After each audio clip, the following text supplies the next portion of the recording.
দেখবেন যারা নোংরা চরিত্রের মানুষ হয় এদের কাছে পর্দা ভালো লাগে না। এক মডেল অভিনেত্রী সাওয়ালি শেষে বলতেছে বোরকা পরা এগুলো ইসলামের পোশাক না, এগুলো সৌদি আরব থেকে আসছে, নবীর যুগে বোরকা ছিল না। জোরে কন্যা উজবিল্লাহ।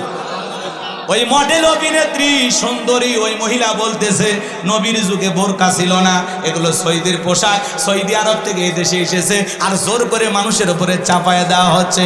বলেন তো বাজার, নারীদের জন্য পর্দা করা নফল না ফরজ?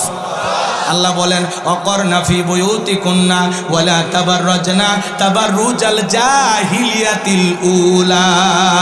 নারীরা তোমরা ঘরের ভিতরে অবস্থান করো, খবরদার জাহিলিয়াতি যুগের মেয়েদের মতো নোংরা অশ্লীল পোশাক পরে নিজের দেহকে প্রদর্শন করো না। নারীরা যদি বাহিরে যায় ঢিলাঢালা পোশাক পরে যাবে, হাত মোজা পা মোজা লাগাবে, ফরজ পর্দা মেনে নারীরা বাহিরে ঘোরাফেরা করবে। কথা বলেন ঠিক কিনা?